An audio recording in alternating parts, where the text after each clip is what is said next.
Hello, everybody. I'm Will. And I'm Kristen. And this is So I'm watching the Umbrella Academy, apparently. Season 3, Episode 3. Pocket full of lightning. This is such a weird fucking show.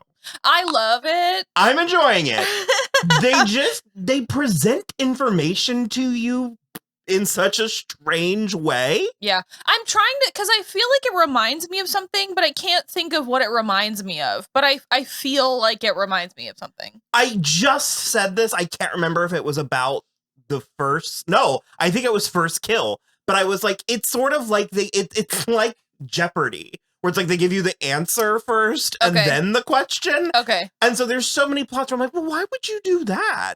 And then the other person did, and I'm like, well, I wouldn't have done that either. But because they both made bad decisions, then it makes sense later. Sure. Like, sure. I have no idea what Allison's deal is.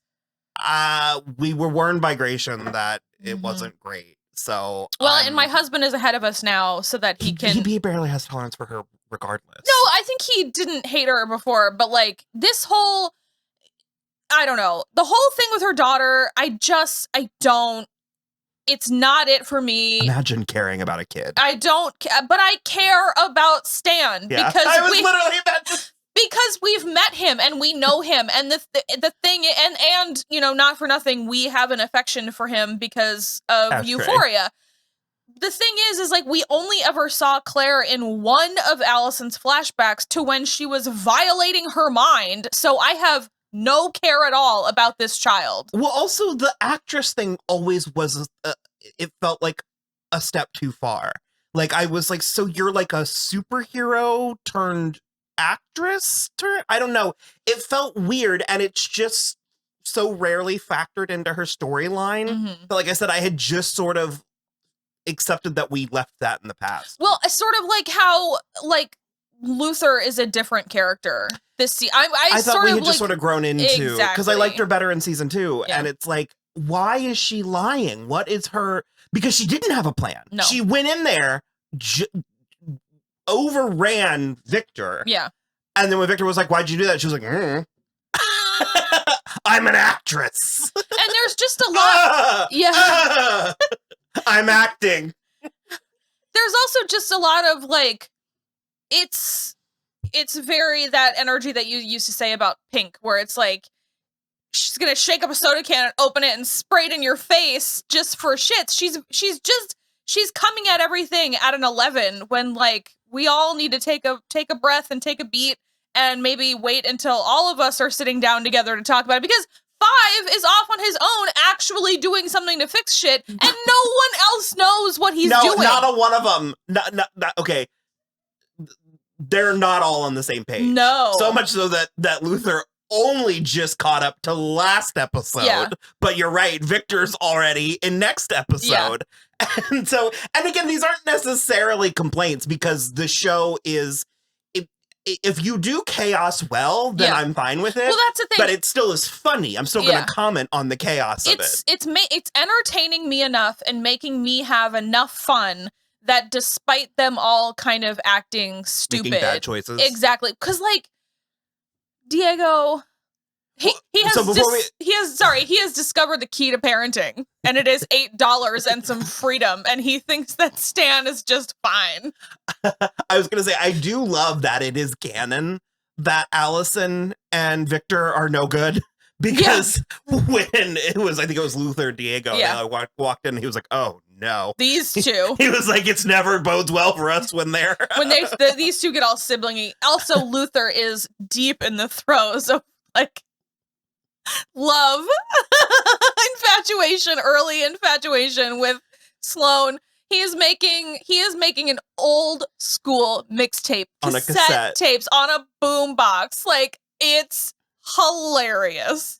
And he didn't already have Dancing on the Ceiling, even though they fucked on the ceiling, apparently. Well, it was so funny because he was like, he said something about Lionel Richie, and you're like, ugh. And he goes, what, is Lionel Richie not cool anymore? And Diego goes, no. Like Lionel Richie, the person, love him. Great. Thumbs up. Lionel Richie music, not it anymore. I'll say the first thing that is unbelievable, which is that Lester Pocket is on his first sandwich There has been an overnight. There's something happening with his stomach. He's just listening to the sounds of his stomach digesting the sandwich. Okay. It's just he did sounds. something magic in season 2. Well, okay, so the reveal at the end is that he is Harlan, Sissy's son. And yeah, he basically has similar powers to Vanya. He, like, in the barn, well, he ricocheted a bullet that his father shot and killed his father. And then he was in the barn and he had made, like, a big orb around himself. He has similar, sorry, I said Vanya, Victor. He has similar powers to Victor. Where it's like, something emanates. Yeah. Okay. I like that he's apparently taken, we're all over the all place. All over the place. Not that it really matters, but I was going to say, so Allison and Victor went and told the Sparrow Academy, told fucking Ben and Faye. What was that? So the ravens are real? She's feeding them, but they also emanate from her back. I don't like them. I don't know. It's not this Ben. I don't like him either. And Grace is just like, oh, Marcus is dead. God is in the basement and called him home. And they're like, fucking Grace, am I right? And then they go to the basement and they're like, what is Grace doing? Well, I don't think even make like a pit stop though. Like it happens after the fact. When they're like, and that's the part where I'm just like, this is so strange. And so anyways, Allison and Victor lie and say that they Allison lies. Allison lies. Because Victor is very yaya kumbaya about the whole thing. And it's like, what if we just tell the truth, guys? And it was like, we have Marcus and we'll give him back if you give us the briefcase. And then Ben and Faye are like, okay, even though they don't have the briefcase. And so they plan to meet at the Obsidian Hotel, which Allison gave way that's where they are. That's so anyways. So they showed up and started to have like a showdown. And I still don't fucking get Christopher. And the cube, yeah. It's weird. It's really weird. I'm not at the point, like, it hasn't broken me. But at the place. Well, it's also very like this, where it's like, sometimes he's blue. And then sometimes he's red and he's angry. I think I'm at the bargaining stage because part of me is sort of like, I want more. Like, I want answers, but I don't know if that will actually help. Okay. Like knowing whether it was a human woman that birthed that cube. I don't know. Like I want more. Babies are already so angular. I can't imagine. So they come to showdown, and Diego is going to use Molotov cocktails? Yeah, he's like stashed them all over the hotel. And Stan goes running and then sets the hotel on fire. Yeah. And then that's when Leonard / Harlan, Lester / Harlan shows up and takes out Alfonso. I don't know if they're dead. Their faces are melted. Burned. Yeah. And Luther saved Sloane. Yeah. The other two hit the ground and then it knocked out Christopher, but he was floating away. Yeah. At least Ben and Faye got out. Like, if we're done with Jamie, I'm going to be pissed because I thought she had potential. More. Yeah. Yeah, I don't know. The god orb that Grace is properly worshiping. Oh, yeah. Like speaking in tongues singing Christmas carols. It zoomed again and took out the bodega guy that Luther was buying extra large condoms from. And I mean, I buy it. I'm just saying. So it took him out too. They're called Valhalla condoms too. I don't know if that's like a joke or something, but it's probably Trojan. It's funny. And so this, whatever the shockwave is taking out humans as well as animals. But it seems like it has to be interactive. No, because they keep talking on the news about how like hundreds of people are missing. Yeah. I have no idea what's happening. Yeah. Five and Layla are they hate each other? I don't quite remember why. It was entertaining enough. Well, they've been fighting a long time, and then also she said it in this episode. She was like, you and your stupid family just let, that Swede kill the only person that and Five killed her parents. Like, but it was on a job. I mean, she was an assassin too. I don't really know. Like, Right. and so he was like, well, Kate Walsh was going to kill you. So like, we really did you a favor in that sense. So they fight and then they like, or whatever. I did like the thing where, because they're trying to use both of their powers to like. Well, I was right last week too, or last episode about the briefcases where I was like, she's going to get that other briefcase and it's also not going to let her travel, but it's also not letting Five travel. Mhm. And it has to be to do with the grandfather paradox. Oh, that's what I was going to open with, was we got this brilliant, this breathtaking, like 1960s, like You, Your Body, and You style. What are they called? Like info. Yeah, it's sort of just like a health class. Yeah, explaining video, the grandfather paradox to the. I'm having a real hard time with names. What's the bureau? Oh God, I wanted us to just say company, but it's more than that. The commission. So it's sort of explaining to the commission what a grandfather paradox is. It's like part of their training. Yeah, it was very informative, very funny. And my favorite part is that it was just like a set.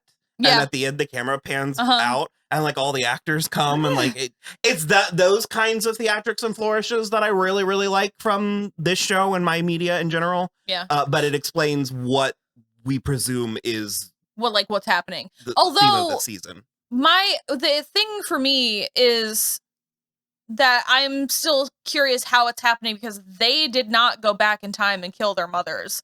So like I want to know what something that they did in the 60s action messed it up. Because Klaus went to go find Rachel, his mother. No. Oh, he went in to talk to Reginald. Yeah. And ask him why he had their mothers killed, and he says he didn't, and it turns out you are right that he is being kind of like held. They're drugging him, they're keeping him in that one room, he basically just signs checks. Mm-hmm. And he and Klaus actually had kind of a nice It was really fun. Scene. It was really cute. Yeah, I liked it quite a lot. I thought it was funny. I thought it was good. I mean, Robert Sheehan is really good, and Colm Fiore is also very good. I just thought it was like a really nice scene, and he basically was like, Reginald was like, I really didn't like you the last time we met, but you're growing on me this time. Because he's basically telling him how to fake taking pills so that he can like get some of his like mental acuity back or whatever. I don't know. I liked it. We got an absolutely precious scene with Luther and Diego and Victor. I think it's so crucial. It is so essential because this concept of non-binary, of transgender, what have you at all, is still new to so many people. And I love that because it should not be the burden of the person to both emotionally and intellectually educate everybody in the world. Right. But unfortunately, it ends up being that. And so I love that the show has taken it upon itself to sort of give like a side doorway into that, and that it's kind of covering all of, because that's a very real, very true feeling, especially for, friends, family, allies, whatnot, where you're like, I feel the need to acknowledge that this has happened and say that I am happy. I'm glad. Okay. Yes, 100%. I also love the fact that Luther says Vanya and Diego is like, it's Victor now. Vanya is Victor now. And he's like, oh, okay. And then we cut away and it is presumably like, at least half an hour later, Victor has Luther has apparently just been thinking about this and finds Diego again in a second area of the hotel and is like, I feel like we should throw a party.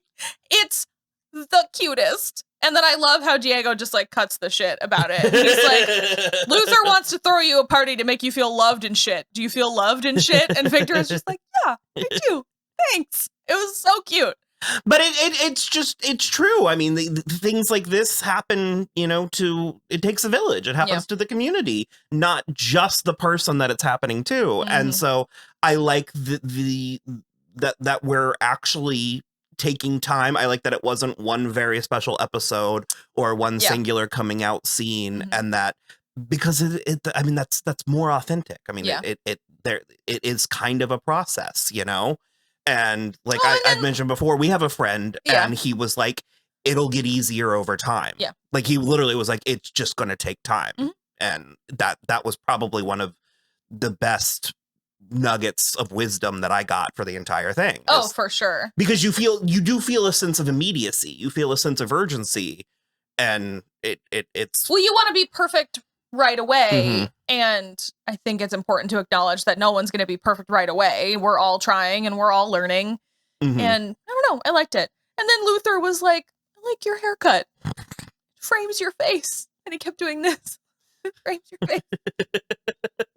It's just adorable. I love it. I think it's great. Five and Lila are in the future or the past? They made it to the commission. It's snowy. It's just snowy. I don't think they actually made it to an ice age. It's just snowy. Yeah. So that's place jumping, not time jumping? I think so. Or both? Maybe both. I don't think we 100% know yet. So there's that. They found a commission building. I did love the thing where he was like, how do I know if I can trust you? And she said something to the effect of, I mean, there's a certain honesty to white hot rage. Yeah, love it. Love it. It's like kind of like in Parks and Rec where Catherine Hunt, Christ almighty. Jennifer Barclay was like, oh, I don't care enough about you to lie. Yeah, like, I love that. I love that. Was worth it. So yeah, I think that was good for this episode. Mm-hmm. I'm definitely in. It's just the experience of watching this show, and in particular the first 3 episodes of the season, has been very odd. Has been very like, huh. What's going on? So, all right. Well, we're gonna watch the next episode, and then we'll talk to you after that. Bye.